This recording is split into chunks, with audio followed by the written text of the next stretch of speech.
The rain hadn't stopped since dawn, and Tokyo's rush hour buzz had turned into a damp, breathless blur of umbrellas, honking buses, and foggy windows that shielded 1,000 private stories, none of which 24-year-old Naomi Tanaka thought would ever intersect with hers on that gray November morning as she clutched her weather portfolio and boarded Bus 97 toward the Aoyama Business District. Her pressed navy suit still carried the steam from her iron an hour ago, and the cheap heels on her feet, bought secondhand from a flea market in Asakusa, pinch her toes with every step forward, but her mind was fixed only on the interview waiting for her at 9:30 a.m. at Yamato Innovations, a rising technology firm she had dreamed of joining since university, a place she had studied like scripture, its founding values, market expansions, every name on its board, hoping that this might finally be her chance to escape the crushing cycle of part-time jobs and unpaid internships that had defined her life since her mother passed away and her father fell too ill to work. She saw an elderly man struggling to board, his hand trembling as he held onto the rail, his breathing shallow, and the collar of his tweed coat soaked through and clinging to his neck. Without hesitation, despite the fact that not a single other passenger moved, Naomi turned around, placed her bag firmly between her feet, and rose. She gently guided him toward her seat as he initially resisted with a polite shake of the head until she offered a soft smile and said, something in his eyes softened, not quite gratitude, more like disbelief, as if kindness had become rare in his world, and he lowered himself slowly, exhaling with a quiet sigh of relief. She held the rail beside him, her knuckles whitening as the bus jerked forward, and for the next few stops said nothing, watching raindrops race down the window like nervous sweat, until he turned to her with a gravelly voice and asked, "What's your name, young lady?" She hesitated, then smiled, "Naomi Tanaka." He nodded, repeating it under his breath like he was testing the sound. "And where are you headed in the storm?" She laughed a little, more out of nerves and humor, and said, "A job interview. A big one, actually." He asked where, and when she told him, Yamato Innovations, his expression flickered so briefly that she almost missed it, a momentary tightening of the lips, a blink just a fraction too slow, before he nodded again and said, "A fine place. Very fine. They would be fortunate to have you." He abruptly bowed and whispered, "Good luck," as she disembarked into the rain, and she flushed, unsure whether to thank him or dismiss it. Before she could make up her mind, her stop arrived. Naomi didn't know it then, but that exchange would lodge itself in her memory like a tiny stone she couldn't shake from her shoe. At 9:27 a.m., she arrived at the glossy glass tower of Yamato Innovations, drenched from the knees down, heart pounding so loudly she feared it might echo off the marble lobby walls. And after checking in, she was escorted to the 29th floor, a sleek conference room overlooking the city, where 3 interviewers waited behind a long black table. The middle one, a stern woman named Ms. Ito, flipped through Naomi's resume like it was a menu she wasn't hungry for, while the man to her right, Mr. Sato, barely looked up from his tablet. But the third chair was conspicuously empty, and before Naomi could ask why, the door behind her opened, and in walked the old man from bus, his tweed coat gone, replaced by a pressed black suit and polished shoes, and though his gait was still slow, his posture was unmistakably one of authority. The room stood as he entered, and Naomi felt her breath catch as Ms. Ito said, "Chairman Watanabe, thank you for joining us." And Naomi, stunned, dipped into a bow so fast and deep that her forehead nearly touched the table. The old man nodded to his colleagues, then turned to Naomi and said, "We've met before," and she stammered a quiet yes, unable to believe the twist unraveling before her eyes. But what happened next would rewrite her idea of the world altogether, because instead of sitting in silence or allowing the others to lead, Chairman Watanabe took his place at the table, opened her resume, and began the interview himself. "Tell me, Miss Tanaka," he said, voice low but clear, "what drives you? Not what you think we want to hear. What drives you?" And though Naomi's hands trembled slightly beneath the table, something in her unlocked, a confidence drawn not from practice, but from the authenticity of the morning. And she spoke not like a candidate desperate for approval, but like a woman who knew what it meant to struggle, to sacrifice, to hold dignity in the face of silence. She spoke of her mother's hands, raw from cleaning jobs, her father's voice, raspy but proud as he taught her math on hospital beds, the job she'd taken to pay for textbooks, the night she spent learning code from borrowed library Wi-Fi, the small wins she fought for, and the big dreams she refused to abandon. When she finished, the room was silent. Ms. Ito blinked slowly. Mr. Sato finally looked up from his tablet, but it was Watanabe who spoke. "You remind me," he said softly, "of my daughter. She passed 3 winters ago. She too stood for others before herself." And then, turning to the others, he said plainly, "If there's only one hire this season, it will be her." Naomi's lips parted in disbelief, unsure she'd imagined it, but Miss Ito simply nodded and said, "Understood." The interview ended not with a handshake, but with a bow and a whispered, "Thank you." But as Naomi stepped back into the elevator, knees nearly buckling, she knew that the world had tilted, not because of luck, but because kindness, rare as it may seem, often returns in forms we least expect, and that somewhere between the raindrops on a crowded bus, her life had changed forever. The first day at Yamato Innovations didn't feel like a first day at all. It felt like stepping into someone else's dream, a dream with polished glass doors that slid open with a soft hiss, hallways that smelled of cedar and rain, and a sea of confident faces so sharply dressed Naomi thought she might vanish among them like a whisper in a boardroom. Yet as she stood in the atrium holding her new ID badge, her name printed cleanly beside the company crest, she realized she wasn't dreaming at all, but rather awakening into something she'd spent years surviving for. And it began the moment a junior associate named Emmy welcomed her with a nervous smile and whispered, "You're the one from the chairman's team, right?" As if that title alone came with its own gravity. Naomi hadn't expected that. She thought she'd start in analytics or marketing, somewhere buried beneath spreadsheets and silence, but instead, she was summoned directly to the 30th floor, the executive wing, where Chairman Watanabe's office overlooked the entire skyline like the perch of a hawk. That morning, he greeted her not with fanfare, but with a single nod and a gesture toward a minimalist desk near his own. "You'll shadow me," he said plainly, "for as long as you listen more than you speak." And so began the strangest, most extraordinary chapter of her life, not because it was glamorous, though it often was, but because it forced her to see the architecture of power from behind the curtain. She watched as he negotiated contract with voices that cracked under the weight of his silence, as he refused board decisions not with shouting, but with a raised eyebrow and a sip of tea. Naomi took notes. She fetched reports. But more than anything, she observed how he remembered every janitor's name, how he stood during national holidays, even when his knees protested, how he paused after phone calls with bereaved employees and stared at the city like it owed him a response. And in quiet moments, he would test her. "Tanaka," he would ask, "why do you think we lost the Kyushu account?" Or, "What would you have said in that meeting?" Her answers were clumsy at first, shaped by textbooks and nerves, but over time they sharpened and slowly began to listen. One afternoon, after a tense quarterly review, he handed her a file without explanation. "Review this," he said. "Then come to dinner." She wasn't sure if it was an order or an invitation, but at 6:45 p.m. she found herself outside an old Ryotei restaurant tucked behind Shinjuku Jyoin, where a hostess bowed deeply and led her to a private tatami room.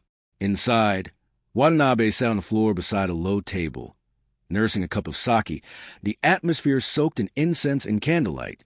"Do you know why I brought you here?" he asked. Naomi gave a head shake. He didn't speak for a while. Instead, he filled her cup, then said, "Because I need you to understand something. Boardrooms do not build success. It is built on buses." She blinked, unsure if she had misheard. He chuckled softly, then continued, "I built this company not because I was brilliant, but because when I was a child, a woman gave up her seat for my mother when she was pregnant. That moment stayed with me. And years later, when I had to choose between 2 identical candidates, I remember the look in that woman's eyes. That's what I saw in yours." Naomi was speechless, the weight of his words sitting heavy in her chest. He leaned back, studying her. "Tell me, Naomi, what will you do when they stop looking down on you?" She hesitated. "I'll look forward," she whispered. He grinned. "Good, because forward is where they never expect you to go." That dinner marked a turning point. From then on, he trusted her with more internal memos, policy drafts, even confidential assessments of department heads. Some colleagues resented her, whispering about favoritism. Others admired her quietly, offering assistance and asking her advice under the radar. But Naomi didn't let it sway her. Don't mistake the noise for the signal. Her father had always advised. So she focused, even when the workload crushed her, even when her shoulders ached from hours of stillness, even when the silence of late nights in the office was interrupted only by the hum of city lights and the occasional sigh of the chairman himself. One night, close to midnight, as they sat reviewing a strategy proposal, he asked, "Do you ever feel like you're pretending?" Naomi, too tired to lie, nodded. "Each day." He nodded too. "Good. That means you're still growing." It was during those nights that she began to understand him, not as a powerful man, but as a human being, haunted by choices, driven by memories, perhaps even preparing for something more permanent. Once, she asked about his daughter. He grew still, then said, "She would have been your age. Cancer. Quick and cruel." Naomi offered no condolences, only silence, which he seemed to appreciate more. However, their past was not over. One morning, a tabloid headline screamed across kiosks. Watanabe playing favorites with new mystery assistant. Nepotism or something more? The article included a blurry photo of her exiting the company car, her face half-turned but unmistakable. Yamato's PR team panicked. Investors murmured. And in a tense emergency meeting, a board member suggested Naomi step back from her role to protect optics. But Watanabe, seated at the head, simply said, "Optics are for those afraid to look." She stays. The room fell silent. Naomi, stunned, wanted to thank him, but he waved her off. "If I have to defend you, you're not ready. If you can defend yourself, you are." She made a calm and collected statement that evening in front of a small press group, not denying the mentorship but recasting it as earned. "I am here," she said, "because I work hard, because I grow, because I don't care if people see me." The quote went viral, shared across social media with hashtags like hashtag Naomi Rises and hashtag No Apology Success. For the first time in her life, Naomi Tanaka wasn't invisible. She was seen, and not because she demanded it, but because she proved it. In the days that followed, Yamato stock rose 4.3%. The storm passed. But within the calm, something changed, because while Naomi had fought for a job, what she was building now was a future, not just for herself, but for others watching from shadows, waiting to know if dignity could still be a ladder. She didn't know it yet, but the next chapter would test her in ways she never imagined. Not in silence or secrets, but in a legacy that came knocking far sooner than she was ready to answer. The winds began to shift in early spring, when Naomi, having settled into her role beside Chairman Watanabe with the quiet assurance of someone who no longer flinched when addressed as ma'am by interns or met with blank stares from executives 2 decades or senior, received a confidential file slid across. Her desk one foggy Tuesday morning. The folder was labeled simply Legacy Program, Internal Draft. But inside, it was anything but simple. Pages and pages of hand-annotated outlines for a radical new initiative designed to create leadership pipelines for underrepresented youth in Tokyo's urban zones, with mentorship, housing stipends, and full employment guarantees for candidates who had the grit but not the resources to compete in Japan's elite tech world. The annotations were unmistakably Watanabe's, elegant, firm strokes with occasional ink smudges, but at the bottom of the last page was a scrawled note that made Naomi pause. She's ready. Let her lead this. H. It took her a full minute to realize she was her, and from that moment, the stakes of her quiet rise shifted into something far louder, more visible, and infinitely more dangerous. Not because she doubted her ability, but because she now knew every success or misstep would ripple beyond her own path. That very afternoon, Watanabe called her into his office, not for a meeting, not even to discuss the program, but to hand her a silver pen. "This is yours," he said. "Sign off on the pilot plan tomorrow. I won't be in." She tilted her head. "Are you traveling, sir?" He smiled faintly, a smile with too much past behind it. "In a way. There are doctors involved." She didn't ask more, but she felt it in her gut, that unspoken understanding that a storm was coming. Over the next week, she dove into the project with relentless focus, assembling a task force, coordinating with legal, ethics, and finance, and rewriting the entire proposal to reflect not only corporate vision but human stakes, highlighting case studies of students from Okinawa, from Saitama, from Osaka's Forgotten Corners, who had the minds but not the money to dream big.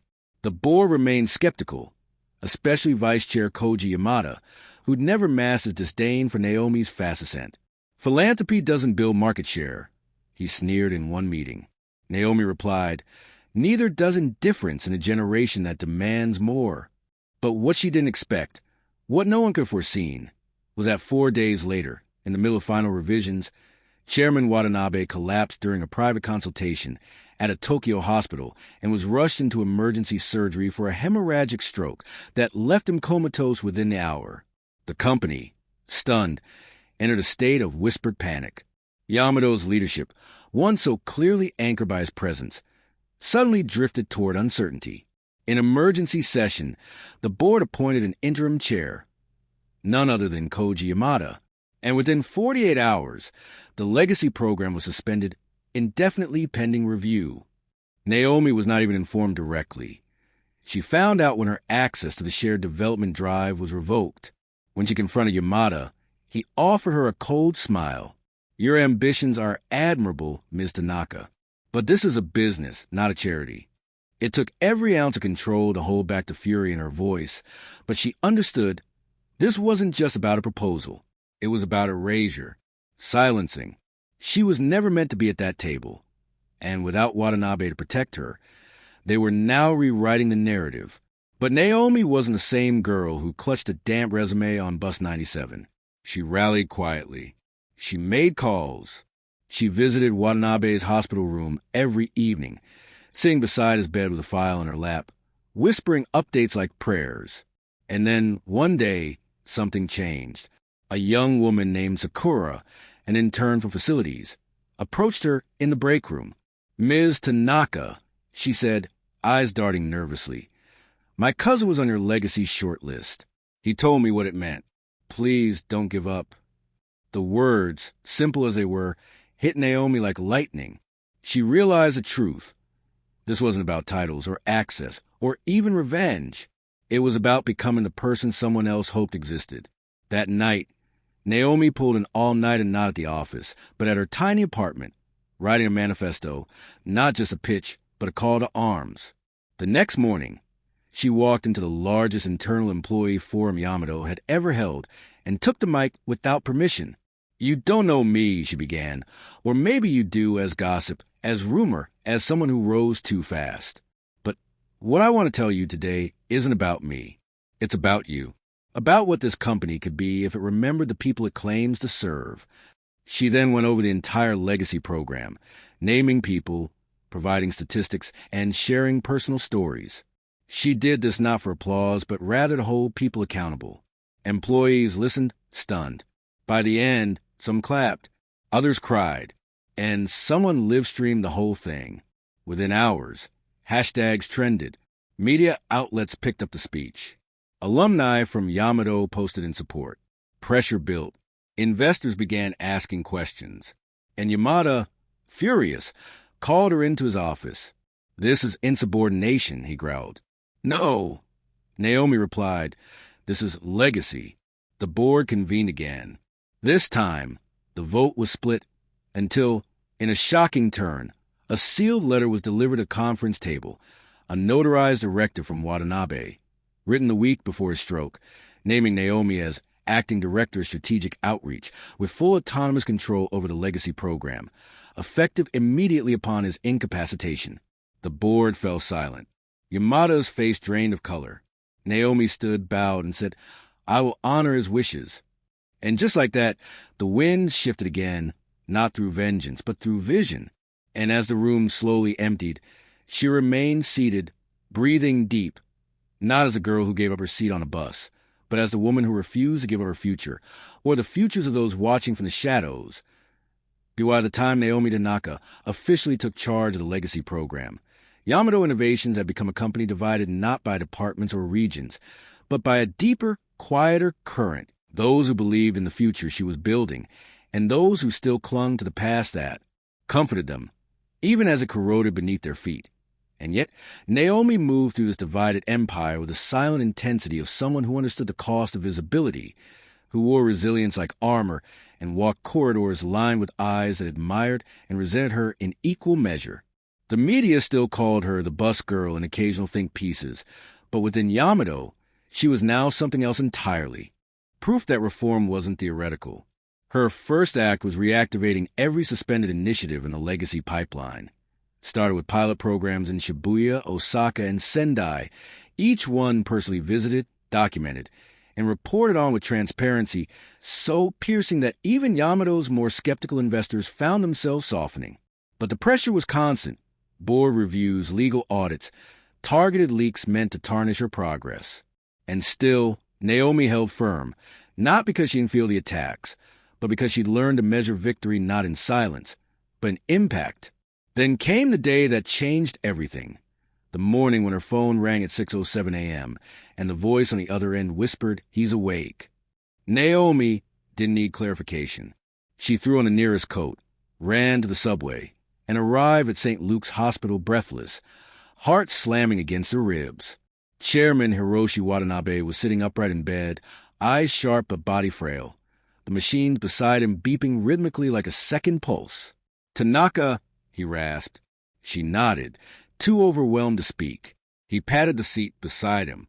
"You did it, didn't you?" "I did what you asked," she whispered. He chuckled, coughing. "I did not intend that." "You did more."